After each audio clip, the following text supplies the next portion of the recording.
Thursday, and there you will get opinion, analysis, debate, and I'll cover stories that nobody else dares to touch. And then for the last 15 minutes, talking pints. We're over a drink.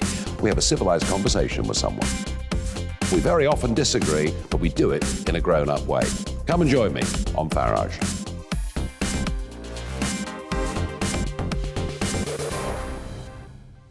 I'm Colin Brazier.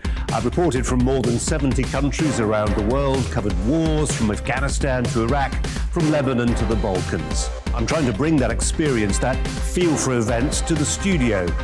And something else, I'm ready to give an opinion. Today's stories with a spark. Brazier from 8 p.m. weekdays on GB News.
You're the first in your family to go to university, so whatever challenges your childhood presented, it didn't stop you going to university. How did you find it? Never felt like a student. I was always like a townie who was doing a degree and a little bit apprehensive about it. None of my friends really had gone to university. They're all trained as plumbers and electricians and that kind of thing. And it was completely not what a lot more down to earth, and I studied politics, so you can decide whether that was useful or not. You say you played hard and you worked hard. You did your schoolwork too. You get into Oxford. Yeah. Wow. I know, but I just was like a fish out of water, like for most of it, to be honest. Although I did make some really good friends there. Why were you a fish out of water? State educated, northern girl doing science. And the work is really, really hard. It's completely different. What I realised was everybody else had had a lot of coaching, a lot of extra tuition, a lot of support. There was no teaching, really. It's just like, here's an exercise book, get on with it. Crushed my confidence immediately, which, having gone from being this sort of clever, like, oh, you're out of 2,000 kids in this sixth form college in Manchester, we want you to sort of apply for you. I was the only one who got in out of that, to basically being made to feel like I was totally thick, you know, is quite crushing. Did your parents separate when you were young? Do you know your dad? They separated when I was 10. My father left home for strangers with a woman round the corner. I have to say it's probably it made things more difficult financially, but it also made me probably appreciate what I've actually had, what I then had in the future, so to speak. So.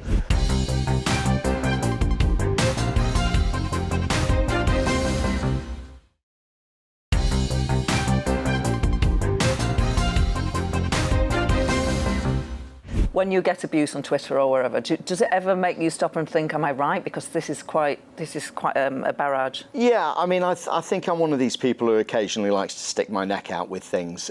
Some can say that's being a little populist or deliberately controversial. These are all things that I do genuinely believe in. And I always say that, you know, if you don't believe something, don't say it. Has it ever become more than just social media abuse? I think where it crossed the line for me is when they start making comments about your family or threats and so on. And I think after I made the comment about taking the knee, I had one particularly unpleasant message that was sent to me. And it said basically about kneeling on my children's necks until they were dead because they wanted me to feel that pain. I had to speak to my wife about that just to say, look, please don't get upset with this. Don't take it too personally. It's just idiots on a keyboard. It's not going to happen in real life. But I think sometimes people forget in terms of the security we have.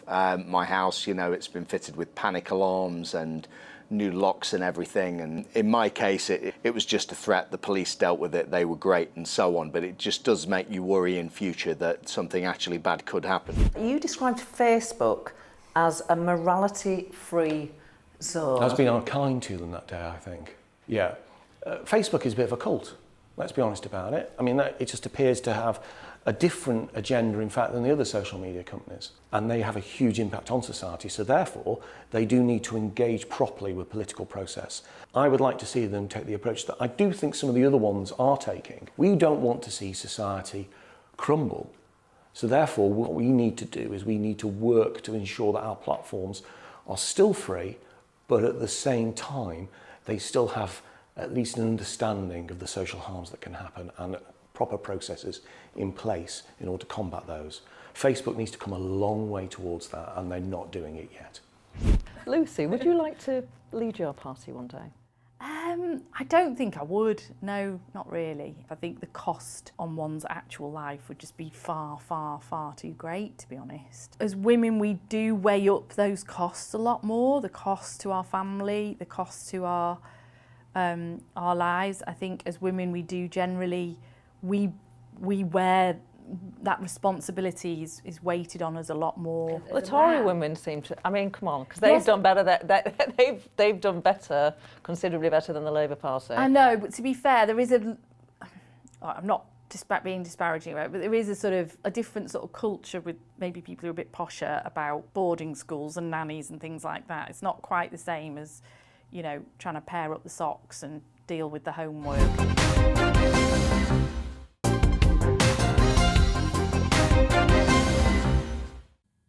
Welcome back to The Briefing. Coming up this hour, the scientists want COVID curbs now, but many Tories are horrified at the prospect. Yes, it's another nightmare week for Boris Johnson. It's not just the Conservatives that are cross with him, however. With another picture of another Downing Street party in lockdown, we're asking pollster Joe Twyman if the public are finally going off the Prime Minister. And Brexit Minister Lord Frost spectacularly resigned at the weekend. We're talking to the DUP's Sammy Wilson about what that means for Northern Ireland.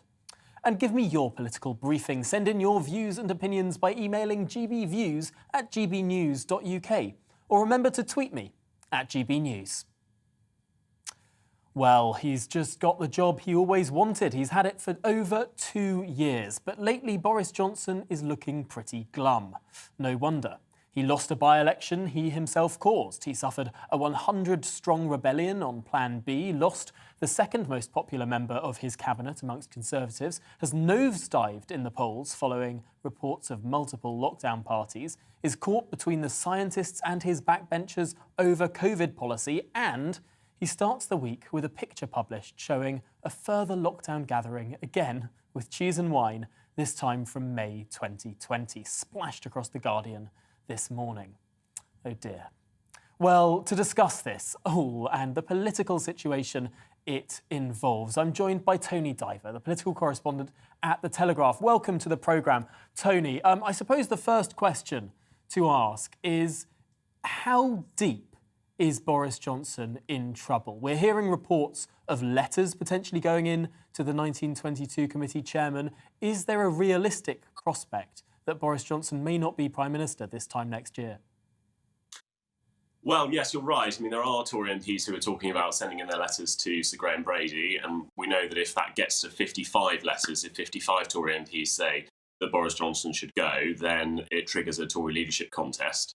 So that will be something that's playing on the Prime Minister's mind. We think at the moment there are probably not that many MPs who are in that place just yet. I think that perhaps there are some MPs who are willing to give him another chance in the new year. So the thing is, it's very difficult to know exactly how many letters have gone in because the number isn't public. And Sir Graham, who is the only person who really knows how many Tory MPs have said this, will never discuss the number of letters that have gone in. But I think as Tory MPs start talking to the newspapers and saying, I think it's getting closer and closer. I spoke to someone yesterday who said they were thinking of sending in their letter this week. That certainly feels like it's in dangerous territory for the Prime Minister, doesn't it? You never want to be in the position where people are on your own side are calling for your resignation. For the last 2 months, really, we've been hearing Tory MPs use this phrase that they want to see the Prime Minister get a grip, that they want potentially some personnel changes in number 10. And you've just said that really another chance may well be given to the Prime Minister. What does he need to do? How does he need to use that chance? What changes does he need to deliver to win back the confidence of his members of Parliament? Well, the frustration from a lot of these MPs, a lot of them who are against him at the moment, are some of these red wall MPs who owe their seats really to Boris Johnson, who they relied on him at the 2019 election to win their seats. They're now turning on him and saying that he's not listening to them. And this is the criticism that they make. And again, they say that people in the Prime Minister's top team in Downing Street, people like Dan Rosenfield as Chief of Staff, are not in touch with the backbenches. And as Prime Minister, you need to have people in your team, either your political secretary or someone in your staff who listens to the backbenches, who says, we hear your concerns about the direction of travel in number 10 at the moment, the sorts of things Lord Frost resigned over on Saturday night, and we're happy to discuss them with you and make some changes. And the constant refrain that comes back is people like Dan Rosenfield don't listen to the backbenches, and that's a concern for them. Is this mostly a COVID issue? I mean, we know that the Conservative backbenches are very much sceptical of going further. I mean, COVID passports was a vote that incited a 100-strong rebellion in Parliament, the kind of rebellions that we were used to seeing in Theresa May's years as Prime Minister, which is quite extraordinary given that that's probably the lightest touch intervention that one could possibly imagine around Christmas. If the Prime Minister today or later this week decides to go further with restrictions, is that only going to strengthen those disagreements? Is that going to grow the gulf between the backbenches and the leadership of the Tory party? Or are there other issues here than COVID that matter? I think COVID is the flashpoint, isn't it? I mean, there are issues that have been controversial on the backbenches over the last few months. The rise in national insurance, for instance, and various other policy U-turns that the government's made. There are some Tory backbenchers who are worried about the government's green agenda. They say that that's something that's putting them off number 10 at the moment. So there have been other issues, but you always expect these issues to come up during the course of a government. Of course, you have disagreements between the broad church of the Conservative Party, but it feels like the COVID regulations are the real flashpoint here, the straw that's broken the camel's back. So I think if we do see that, when we know the ministers were discussing it yesterday and they're discussing it again today, this prospect of bringing Parliament back from its Christmas recess, maybe on Wednesday, maybe later, to bring in more legal restrictions. That's not just guidance, but actually, telling people in law that they can't do things. That's likely to incite an even bigger rebellion than the one we had the other day. And although the measures may well go through Parliament anyway, because they'll have the support of Sir Keir Starmer and the Labour Party, Boris could be looking at 130, 150 Tory rebels, which starts to look like a pretty untenable chunk of his own party against him. One cabinet resignation. Could it be that if there are further restrictions, further legal restrictions rather than just guidance coming this week, might we see another cabinet resignation? And who are the names that may well be in and amongst that sort of mix? Well, I mean, it's difficult to say, isn't it? Because at least in public, these cabinet ministers always profess loyalty to the Prime Minister. We know that there are some people who've expressed reservations about even Plan B, and so we can sort of intuit from that Plan C would be a problem for them as well. People like Liz Truss, Kwasi Kwarteng, Jacob Rees-Mogg, and we hear that Rishi's not hugely pro more restrictions either. So there are some big hitters basically in the cabinet who are concerned about this stuff. Now, whether or not they would choose to resign and what exactly the red line would be, whether it would be a full lockdown or more restrictions or whatever, we don't really know. Lord Frost was obviously on the more extreme end, which is why he's gone sooner. But perhaps you'd expect that Boris Johnson won't actually push his cabinet into restrictions, which is going to make more of them resign. I mean, that would that would make his position a lot worse, wouldn't it? That would make him look in a real position of weakness. If someone like Liz Truss, for instance, decided to resign, then someone who's very popular with the party, I think that would make him look very weak. Well, it will be a very, very interesting week. Of course, we're seeing some reports that there's a cabinet meeting at 2 p.m. today. Whether that decides on new restrictions or not, it will be fascinating to watch. I'm sure you'll keep your eyes peeled to that. But for now, Tony, thank you very much for joining us this morning, or this afternoon even, on The Briefing on GB News. Now, the Conservative Party installed Boris Johnson as Prime Minister in order to get Brexit done and because of his reputation as a winner. But now we're out of the EU, and after a truly dreadful couple of months for the Tories, with sleaze allegations, reports of numerous parties, Omicron sweeping the nation and a by-election loss, have voters in general changed their minds? Has Boris lost his Heineken politician magic? Well, I'm delighted to be joined now by Joe Twyman from the research firm Delta Poll. Welcome to the programme, Joe. First of all, the Prime Minister is now polling behind the Labour Party. To what extent is that gulf? How wide has that gulf opened in the last couple of weeks? Well, really, over the last couple of weeks, we've seen an acceleration of the trend that has been in place for the last few months. And certainly a combination of many of the events that you have mentioned has meant that now the Labour lead is between sort of 4 and 8%, depending on which poll you look at. And so it's beyond the margin of error, and we're no longer in the region of both parties being neck and neck. But having said that, there is also the question of the Prime Minister versus the leader of the opposition, Boris Johnson versus Keir Starmer, and their ratings. Now, this is an area of particular concern, I would imagine, for the Prime Minister, because in the past, and I'm thinking about this time last year, when Labour were similarly ahead in the polls, though admittedly not by as much, it was still the case that Boris Johnson was seen as the best Prime Minister in a face-off between the two of them. That is no longer the case. And now we're in a situation where Boris Johnson lags behind Keir Starmer on the important question of leadership, as well as the Conservatives lagging behind on the voting intention question. So a difficult situation for the Prime Minister going into Christmas. Now, we live in a parliamentary democracy rather than a presidential system. But am I right in saying that for the last few elections, certainly this decade, maybe the previous decade as well, the party that's had the lead in terms of best Prime Minister, the party that's been led by the person that leads in that best Prime Minister question, has always been the party that has won at a general election?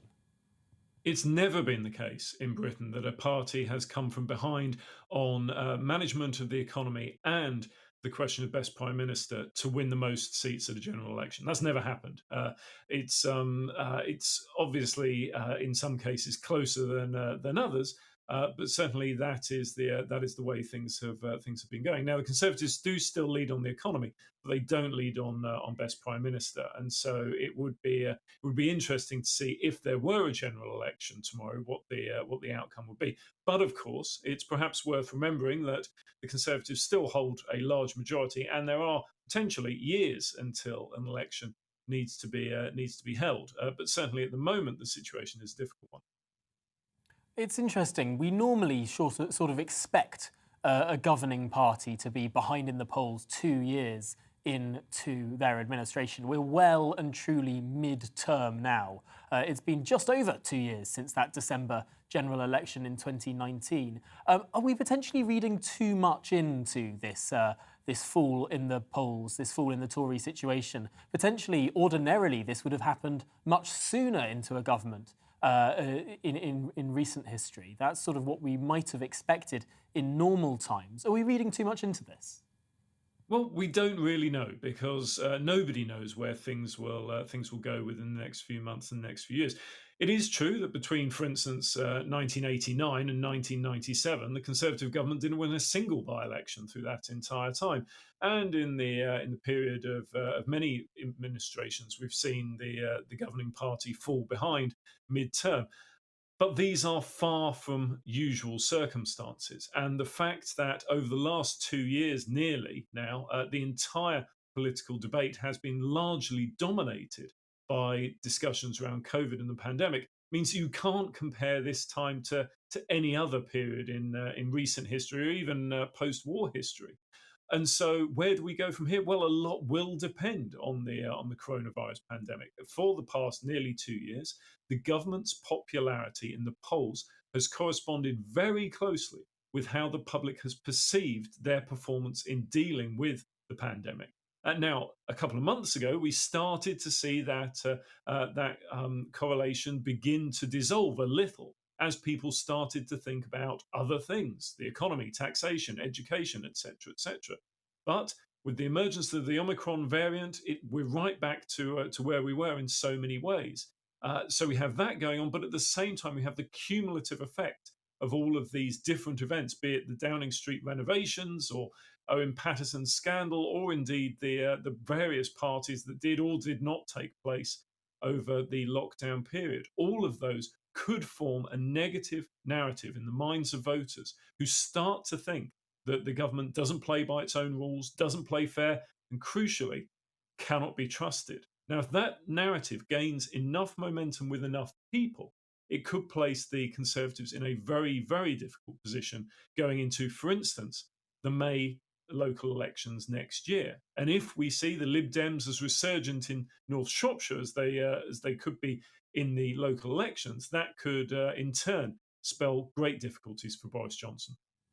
Now, just quickly, it used to be the case that when there was a bit of a problem, the government could really push the lockdown button and you'd see a spike in the polls. Whenever the government would impose more restrictions, the Conservatives would go up in the polls. Is there any evidence to suggest that might not be the case this time? Are people reacting differently to the prospect of restrictions this time compared to the previous 2 or 3 lockdowns?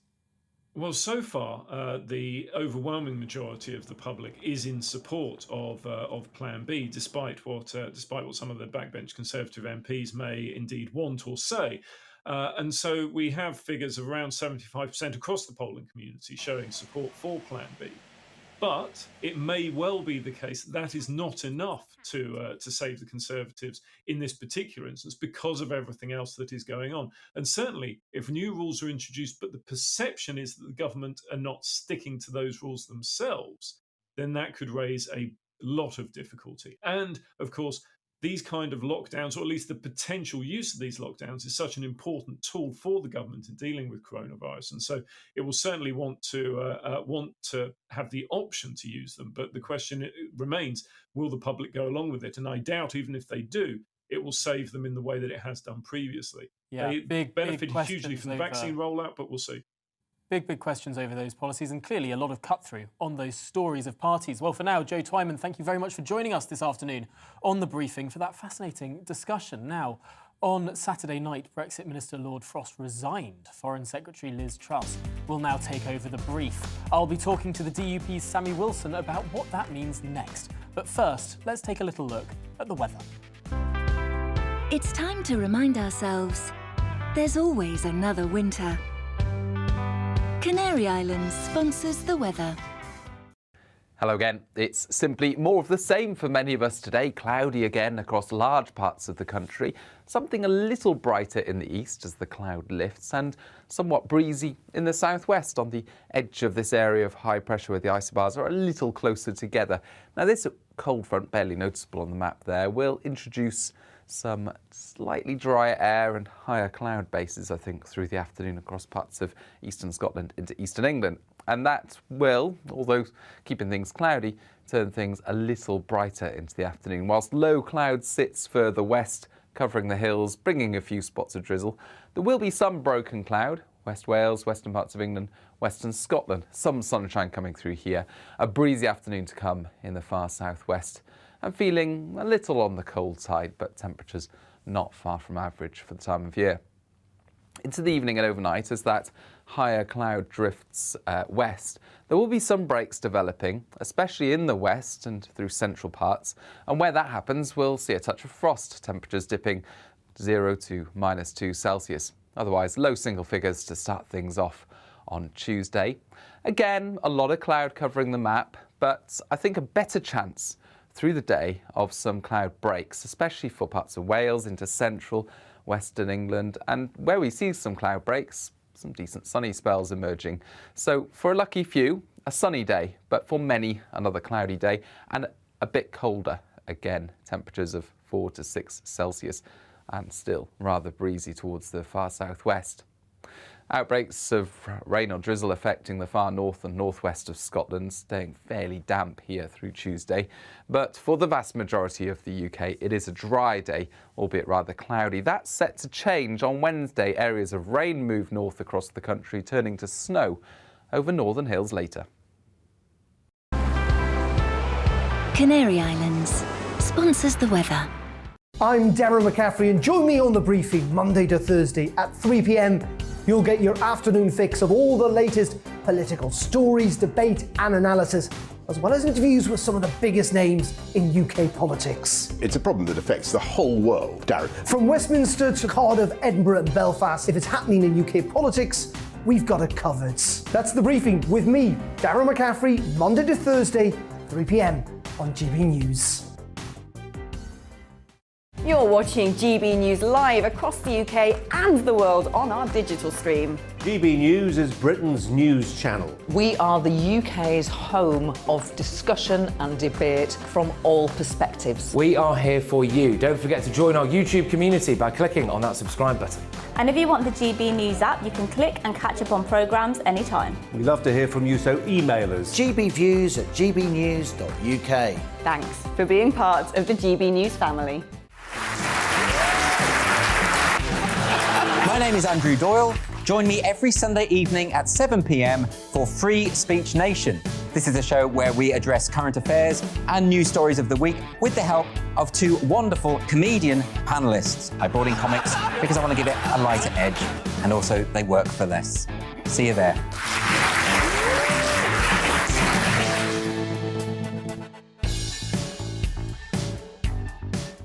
Join my show Farage, 7 p.m. till 8 p.m. Monday through Thursday, and there you will get opinion, analysis, debate, and I'll cover stories that nobody else dares to touch.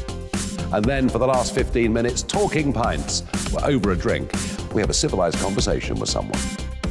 We very often disagree, but we do it in a grown-up way. Come and join me on Farage.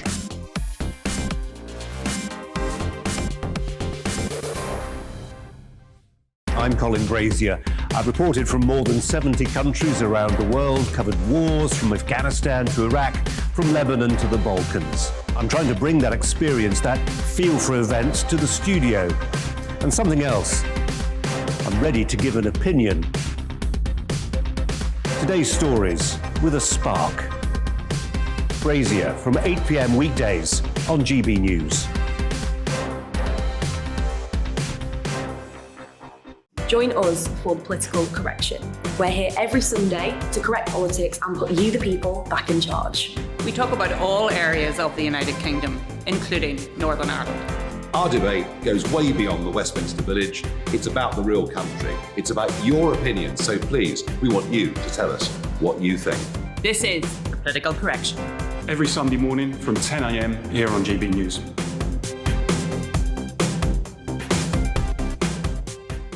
You're watching GB News live across the UK, the world and our digital stream. GB News is Britain's news channel. We are the UK's home of discussion and debate from all perspectives. We're here for you. Don't forget to join our community by hitting the subscribe button.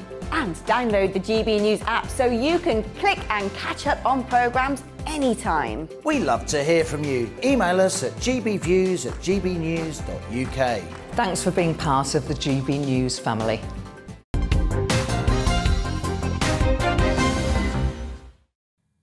Welcome back. Now, Brexit Minister Lord Frost resigned on Saturday with immediate effect. In a letter to the Prime Minister, he expressed he was unhappy with the political direction of this government, particularly on tax, regulation and COVID measures. Foreign Secretary Liz Truss will now take up his role, supported by Boris ally Chris Heaton-Harris. Lord Frost had been a big critic of the Northern Ireland Protocol, taking a hard line in negotiating changes to it. His departure leaves a big question over whether the Prime Minister can stick to his commitment to the wholesale reform of the protocol, from checks in the Irish Sea to the European Court of Justice jurisdiction within the UK. Well, joining me now is Sammy Wilson, the DUP spokesperson for Brexit. Welcome to the programme, Sammy. I think it was interesting in Lord Frost's resignation letter that he didn't explicitly mention the protocol. Do you think this was actually, in fact, something that led to his resignation, or was it not so much an issue? Well, I'm sure that when he used the term that he was concerned about the drift of government, the protocol was one of those issues. And we know that he has been pushing for a long time now for Article 16 to be introduced if the EU did not move on very fundamental issues. The EU weren't moving on those fundamental issues. Indeed, if anything, they were sticking their toes in even further on some of those issues. And now that Lord Frost has departed, our fear is that, first of all, his expertise on these issues will be lost. Secondly, the momentum that there was will be lost as well. And thirdly, it's now in the hands of the Foreign Secretary, who's got her hands filled with the problems with Russia, China, the Middle East, and many of the other issues which will consume her.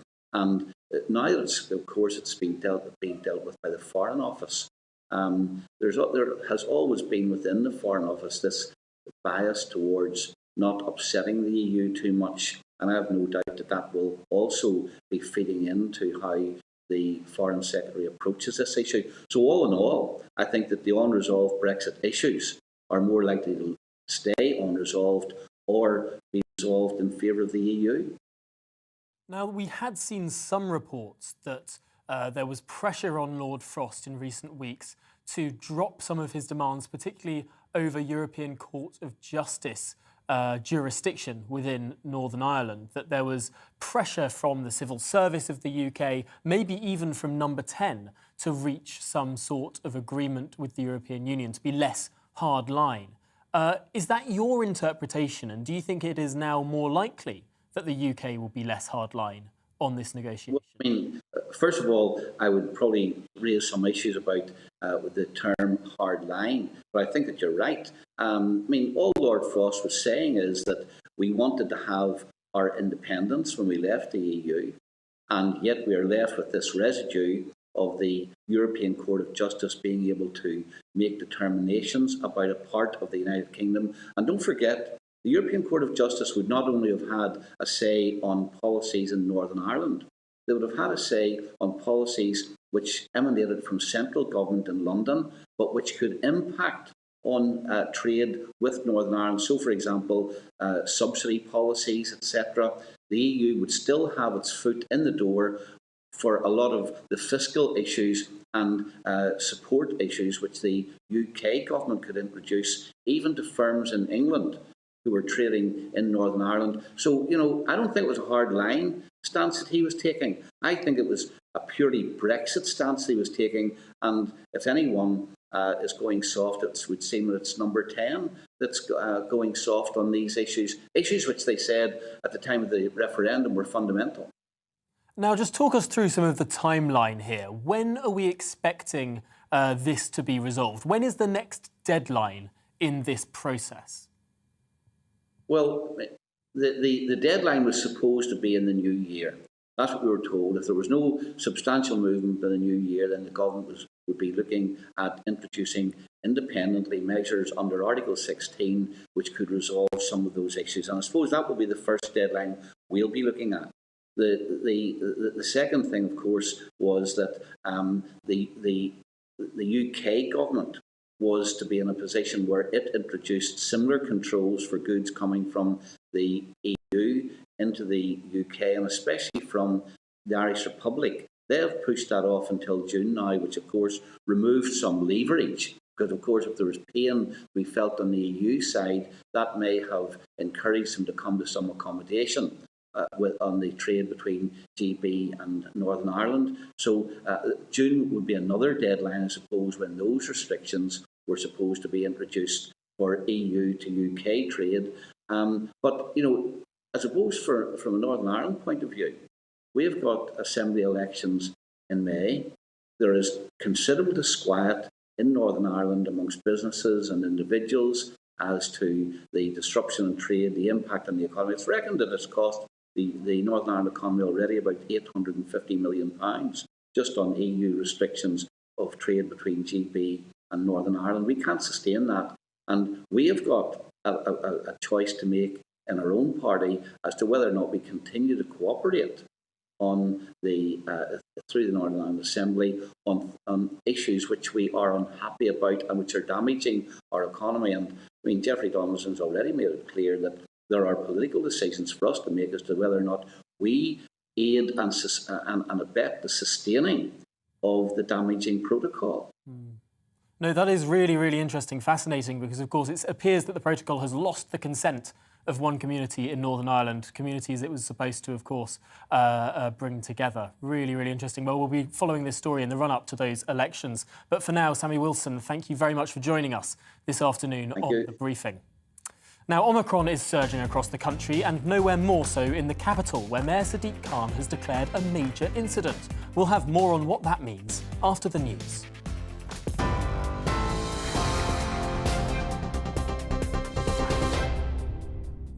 Good afternoon, I'm Rosie Wright. Let's get you up to date. Ministers are expected to hold a cabinet meeting this afternoon to discuss the latest situation around COVID-19. Some ministers have reportedly pushed back against calls from scientific advisors for new restrictions to come into force before Christmas. According to the Times newspaper, around a third of the cabinet are said to be reluctant to introduce new measures in the next few days. The government's chief scientific advisor, Sir Patrick Vallance, though, is urging for tightened rules to prevent the NHS from being overwhelmed. Hospitality leaders are urging the Chancellor to offer emergency financial support in the next 24 hours. It's after a fall in bookings due to Omicron. The operator of the Real Greek and Francomanca restaurant chains say rescue packages are needed regardless of whether any new COVID measures are introduced. The government says support for business is kept under constant review. Retired teachers are being urged to return to the profession to try to help with COVID staff shortages in the new year. Some schools are already preparing for the possibility of online learning. The Education Secretary is appealing for qualified teachers across primary, secondary and further education to return to classrooms to try to maintain face-to-face teaching. The sandwich chain Pret-a-Manger has been told that it should consider reviewing its advertising campaign for a £20 a month coffee subscription. Well, that's advice from the Advertising Standards Authority. Pret subscribers can choose 5 drinks every day as part of the deal. But customers have complained they were often unable to get smoothies, as many shops said they were unable to make them. In sport, England have lost the second Test match against Australia in Adelaide. Jos Buttler was the last batsman to play, but after 26 runs, and for the first time in his career, he was out-hit wicket. Australia won by 275 runs, and they lead the Ashes series by 2-0. You are right up to date. I'll be back with more on today's news at 1 o'clock.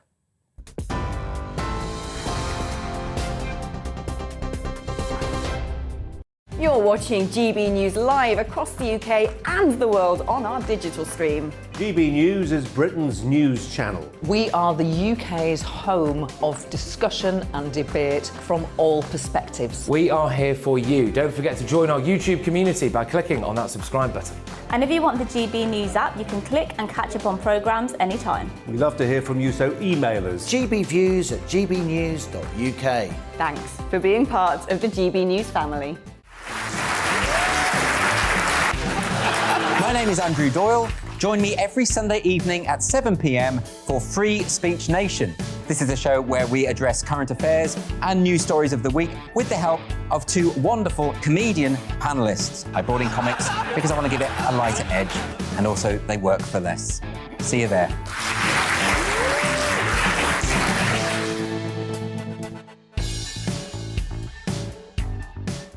Join my show Farage, 7 p.m. till 8 p.m. Monday through Thursday. And there you will get opinion, analysis, debate, and I'll cover stories that nobody else dares to touch.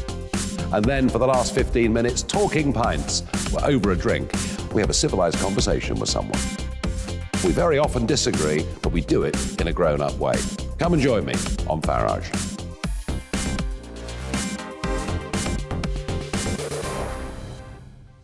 I'm Colin Brazier. I've reported from more than 70 countries around the world, covered wars from Afghanistan to Iraq, from Lebanon to the Balkans. I'm trying to bring that experience, that feel for events, to the studio. And something else, I'm ready to give an opinion. Today's stories with a spark. Brazier from 8 p.m. weekdays on GB News.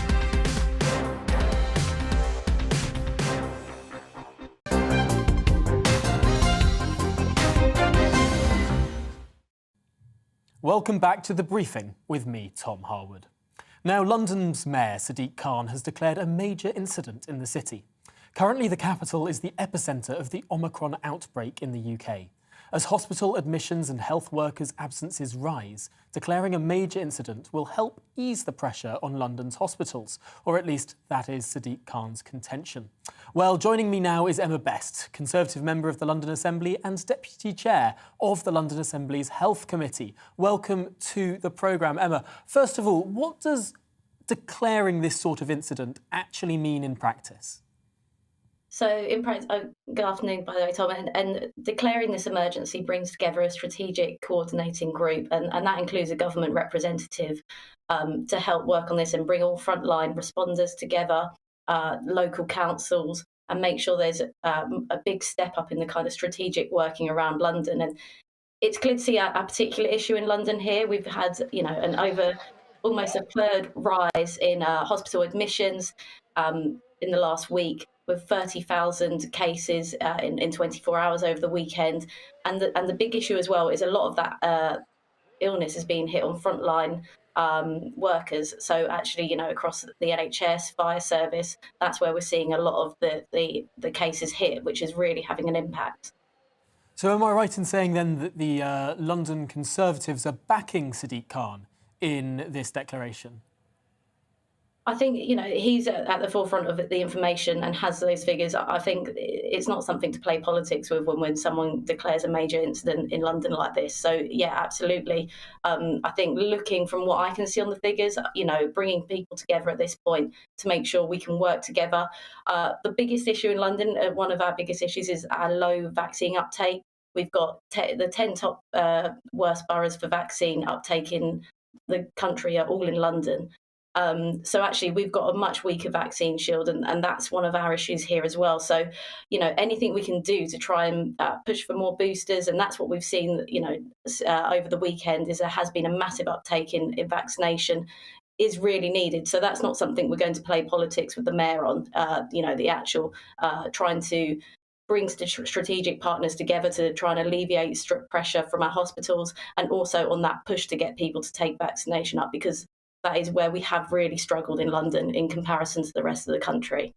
I suppose there are some demographic factors that make the vaccine uptake that would mean you expect there'd be a bit of a lower vaccine uptake in London. It's a lot younger population than the rest of the country. It's a lot more of an ethnically diverse population than the rest of the country. What are the measures that are being deployed to try and encourage younger people and people from ethnic minority backgrounds who statistically are less likely to take up the vaccine to really go and get their jabs? So I think that's where, like I said, that strategic kind of working group really works, because bringing together those council leaders to use things like we had, Chelsea Football Club, Stamford Bridge was open for vaccines, and that kind of big mass walk-in has really worked. In other places, it's having community leaders go out in mobile vaccination kind of equipped vans, go into the community and deliver vaccination, and working together and seeing what works. That's really helped with our uptake. And so I think that is the big message for anyone this week, is in London especially, is go get boosted. There's still loads of appointments available, walk-ins, and that is the best shield that we have in London against this Omicron wave. So, that is certainly the message, is to go out and get jabbed. Now, I suppose one of the other effects of this major incident declaration isn't just that working groups can be formed, that policy can be formed in a probably more cohesive and better way, but also people hear the words major incident and may well change their behaviour. They'll be less likely to go out to the restaurants, to the bars, to the clubs, and hospitality in the capital is clearly suffering. You only need to walk around to see that not as many people are out spending money as before. Is it time for the Chancellor to step in and provide some support to those businesses that seem to be really struggling this week in particular? So I'd say one thing is that's really important, and I think has stepped up with the major incident, is people taking lateral throws before they go out and making sure if you are going to go out and meet friends, then do that, because we do want to support the hospitality industry, but make sure you are taking a test before, even if you don't have any signs. The government, I know, are reviewing measures, but again, Sadiq Khan isn't powerless, and this is something that he can do. He can do more to support business in London, and he should be doing that. Whether that be, for example, a bigger suspension of the ULEZ or congestion charge, he has powers at his disposal that he can quickly implement to support businesses. So whilst, yes, we can lobby and look to ask government what more we can do to support the hospitality industry, Sadiq Khan does actually have a lot of powers at his own disposal as well. He put £6 million into the Let's Do London campaign, which was really a bit of a failure. And so I think if he actually can use the funding that he has as mayor and the convening powers he has, he can actually do a lot himself. It's not just a case of asking government what they can do. As London Assembly members, that's our job, is to call on him to do more within his power as well to help businesses in London. Yes, it does seem that very often the leaders of devolved entities within the United Kingdom will always try and blame central government. I mean, particularly not just the London Mayor, but also the First Ministers of Scotland and Wales in particular seem to not like to use their own powers or pretend they have fewer powers than they do. Just thinking about something that's in the Daily Telegraph this morning, one of the potential routes that the government may go down is this idea of another hospitality curfew. Now, the London Mayor was someone who first called for that hospitality curfew last year and then U-turned and started to oppose the hospitality curfew. To many people, it seemed like a pretty counterproductive idea, cramming people into a shorter space of time, everyone leaving hospitality at the same time, not particularly good for viral transmission. What are your thoughts as a Conservative Assembly member on the prospect of potentially another hospitality curfew being decreed by government? I say this, that I am aware of some figures, but I'm not at the forefront of those COBRA meetings with the advice and the up-to-date figures and the data of what happens from that. To me, it does seem as though it's a little counterproductive, and I do want us to continue to safely support the hospitality industry. I think what we really need is good public guidance, especially in the lead up to Christmas. Because we need public consent backing us here as well. And I think where, that what you've just illustrated there with what many people have concerns about with, the curfews, that's what we don't need. We need public consent on doing the right thing so that people can spend Christmas with their families. And that's what I would hope to see in the government guidance and the guidance from the mayor, and all the major leaders in the country, is some unity, consensus, working together, just with clear advice for people on what it is that takes us through Christmas and beyond safely. Public consent is, of course, really important when we're talking about any measures, whether they're advisory or otherwise. Of course, there have been many reports of parties over the last couple of weeks. Particularly prominently last week was, of course, the image of the London mayoral campaign team of your party, the Conservative Party, having a get-together indoors while London was under Tier 2 restrictions last year. Does that weaken the moral authority of your party in terms of trying to tell people how they should behave? So what I think with that is that, and Sean has come on to GBNews, and I think we all know, he knows how I stand on that, and he knows that was wrong, and he has done the right thing in apologising and facing up to what he did there. And I think the question is wider for that, and that's not what people are thinking about. People are thinking about how can they spend Christmas with their family and how can they protect their loved ones. You know, for people like me, I've lost 2 grandparents now that I didn't get to spend last Christmas with in this year. And I think people will again be thinking, how can I have that special day with my grandparents? You know, but protect them, but also not lose that opportunity to spend Christmas with older relatives. And so I think that is really what's at the forefront of people's mind. That's much bigger to people than what perhaps, you know, Sean's doing, is how do they protect their family and keep their family safe and enjoy those special moments with their family. And so that's why the advice needs to be really strong on what we need to do to make sure that we can do Christmas safely and these festive events. And I think, you know, one of those is, like I said, the big uptake of needing to do our booster jabs, lateral flows, even if you haven't had any symptoms.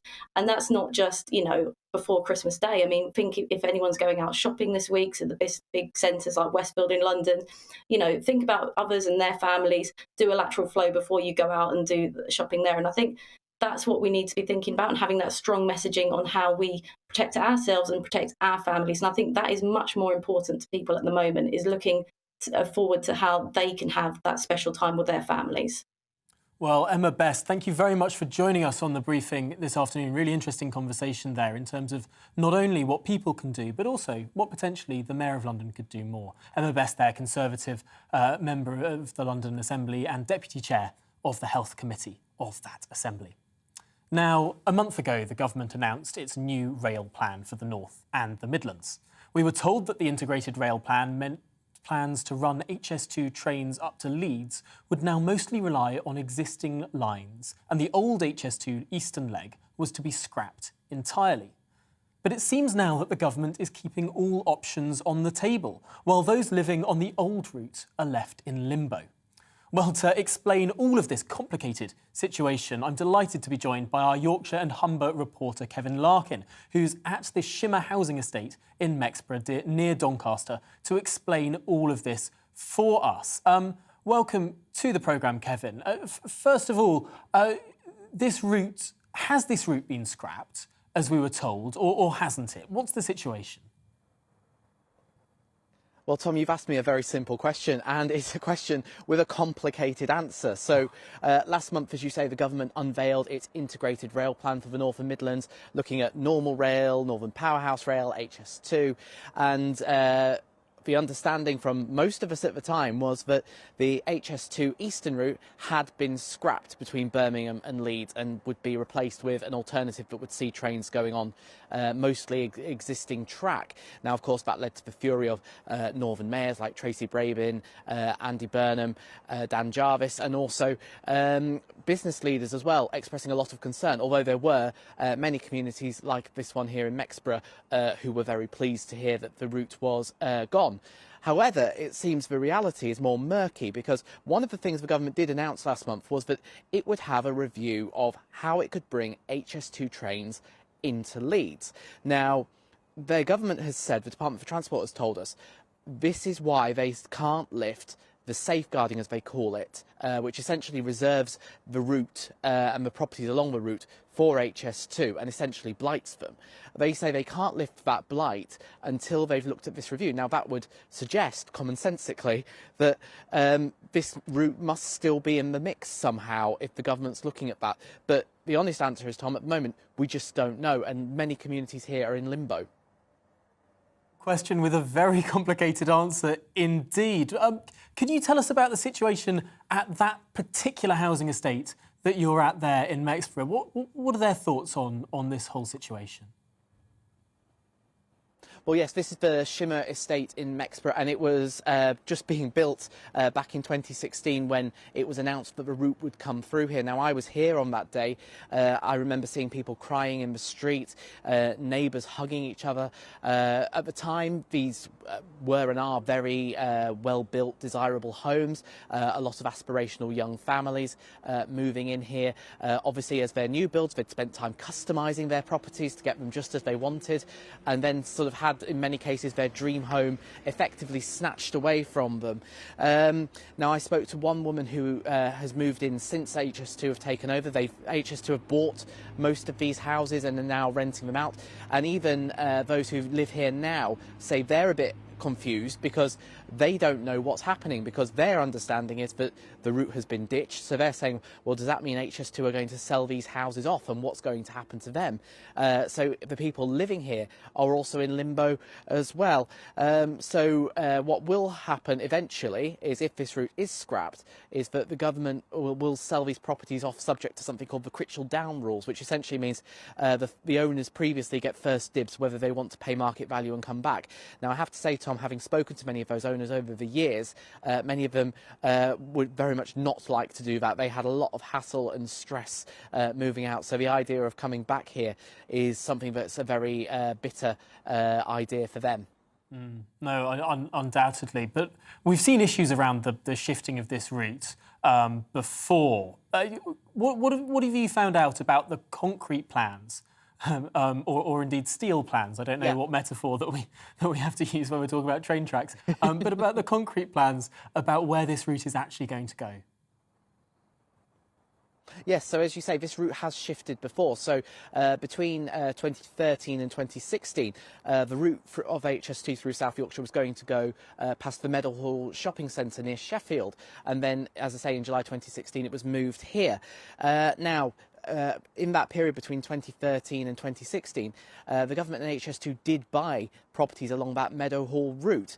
And for 5 and a bit years, it's been very clear that that is not the route the government's going to take, and it's been ditched. Yet I can tell you, Tom, not one of those properties has been sold. Interestingly, since 2014, HS2 has bought 450 properties along the old HS2 Eastern route between Birmingham and Leeds, and they are worth a total of £115 million. But as far as we're aware, not one of those even earlier homes along the Meadowhall route has been sold, which raises an interesting question of what will happen and how much longer will people wait before these properties are sold?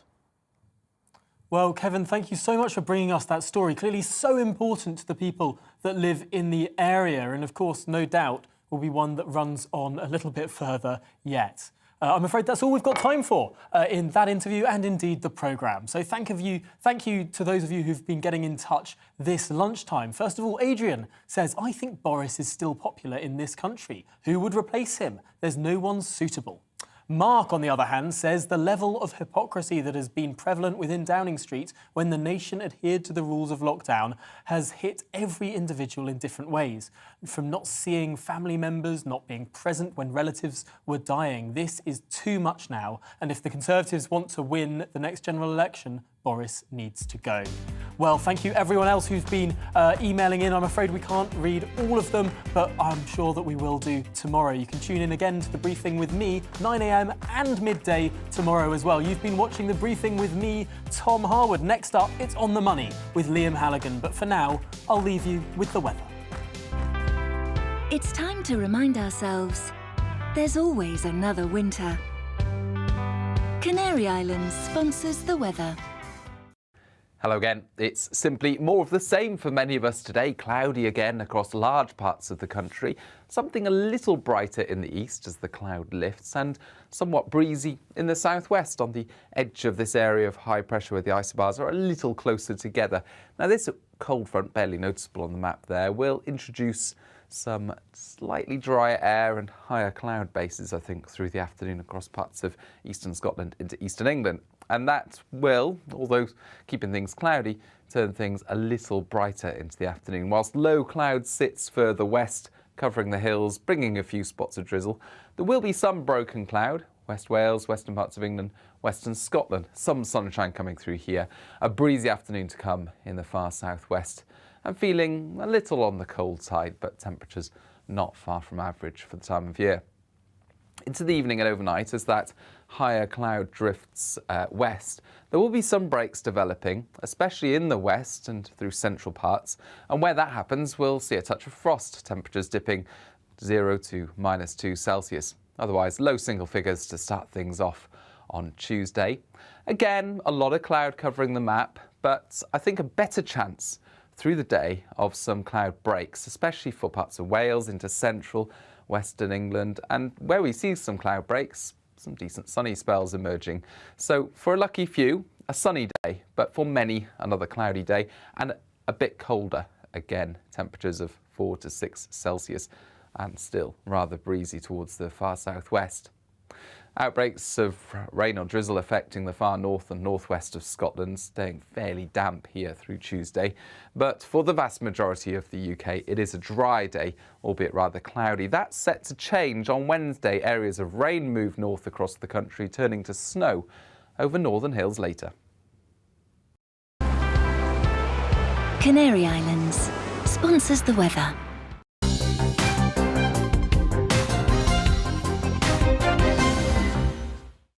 You're watching GB News live across the UK and the world on our digital stream. GB News is Britain's news channel. We are the UK's home of discussion and debate.